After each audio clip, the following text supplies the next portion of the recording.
Sa video na ito ay may panibagong balita po tayo na ikinatuwa ng maraming XRP supporters. Ang Chief Technology Officer ng Ripple na si Ginong David Schwartz ay masayang ipinakita ang kanyang bagong XRP Rewards credit card. Ginawa pa niya ito habang nasa isang cafe sa San Francisco na tinatawag na XR Preso. Nakasuot po siya ng XRP t-shirt at dala ang kanyang bagong card. Ang eksenang ito ay hindi lang simpleng pagpapakita ng tuwa, kundi isang malinaw na senyales na si XRP ay mas lalong pumapasok sa totoong paggamit sa araw-araw. Ito ang hakbang na matagal nang hinihintay ng community dahil ibig sabihin po nito ay hindi lang trading ang role na XRP, kundi pwede na rin siyang gamitin sa pangkaraniwang pagbabayad. Kaya ang market impact po dito ay ang ganitong klase ng exposure ay maaring magbigay ng dagdag na confidence sa mga investors. Mas lalo po nilang makikita na may tunay na gamit sa XRP, kaya posibleng makakita ng pag-angat ng presyo dito. Kaya yan, bago po tayo magpatuloy, ay pakibasa na lamang po muna ang disclaimer dito po sa ibaba ng ating screen. Yan, ano nga ba ang espesyal sa XRP credit card na ito? Pero bago yan ay check po natin yung aktual na post dito ni Ginoong David Schwartz. Ayan po siya. Sabi niya rito, "Got my XRP belt on. Wearing an XRP t-shirt, holding an XRP rewards credit card at Expresso. Someone pinch me." Ayan. Meron po siyang dalawang larawan. Ayan po siya. Ayan yung kanyang t-shirt at hawak po niya yung kanyang card sa kanyang kanang kamay. Ayan. Ito po yung mas malapit na kuha. Ayan, mas malinaw yung kanyang mas malinaw po natin na nakikita yung kanyang card dito. Ayan, XRP Gemini card. Meron pong nagtatanong, ayan, kanina sa comment section kung saan nga ba makakabili ng ganyan or makakakuha or ng ganyang card. At yan, available po yan sa official website ng Gemini. Check na lamang po ninyo. Ayan, ang XRP credit card ay inilaunch lamang po nitong August 25, 2025. Kahapon lamang po yan. Bilang partnership po yan ng Ripple at saka Gemini. Ang card ay opisyal po na nasa ilalim ng Mastercard World Elite Program at inilabas ito ng Webbank. Ibig sabihin mayroong kombinasyon ng mainstream payment power at saka crypto rewards sa iisang card. Ang rewards system nito ay malinaw. Pwedeng makakuha ng hanggang 4% na cashback and XRP. Mayroon ding piling merchants na nagbibigay po ng hanggang 10% back in XRP sa mga eligible purchases. At ang pinakamalaking bonus para sa maraming users ay wala pong annual fee at walang foreign transaction fee dito. Kaya sa market impact, ang feature po na ito ay pwedeng manghikayat ng mas maraming tao na hindi pa nagkakaroon ng crypto exposure. Dahil madali po nilang makukuha ang XRP bilang rewards, posibleng tumaas po ang demand at daloy ng token sa market. Ngayon ay paano po nakakatulong ang partnership ng Ripple at saka Gemini? Kung titignan po natin, hindi lang simpleng produkto yan, or hindi lang simpleng product ang card na ito. Isa itong malaking partnership na pinapalakas ng parehong kumpanya. Si Gemini ay nagbigay po ng $75 million na credit line kay Ripple bilang suporta.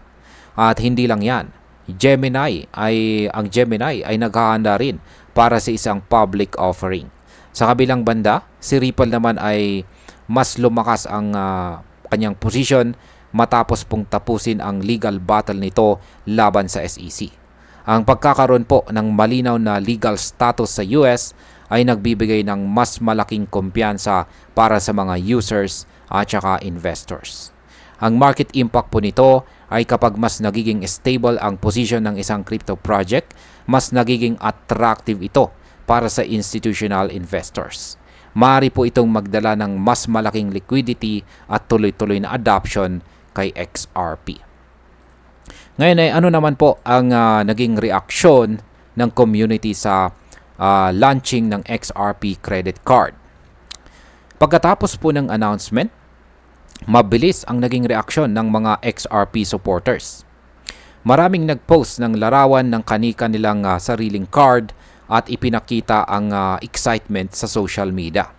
Ang ilan po ay natuwa na halos kompletong XRP outfit ang suot ni Ginong David Schwartz mula shirt hanggang card. May mga nagbiro pa na ang kulang na lang ay XRP underwear para mas kompleto. Sa mga simpleng reaksyon na ito, makikita kung gaano po ka-committed ang community kay XRP. Matagal nilang hinihintay ang ganitong klase ng produkto at ngayon ay naging realidad na po ito. Kaya pagdating po sa market impact, ang positivity ng community ay kadalasang nagiging dahilan ng short-term price surge. Dahil po sa hype at social media visibility, posibleng makakita po ng dagdag na trading volume para kay XRP. Ngayon ay bakit po mahalaga ang XRP credit card sa future ng crypto adoption?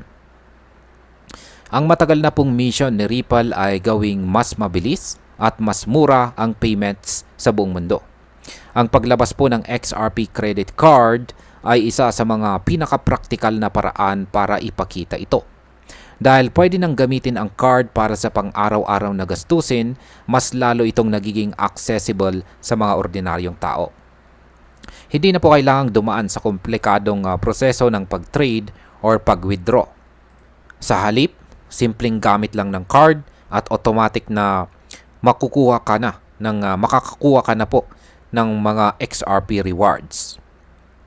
Kaya pagdating po sa market impact, ang mas malaking adoption ng crypto sa real-world payments ay madalas na nagiging dahilan para mas tumaas po ang long-term value ng token.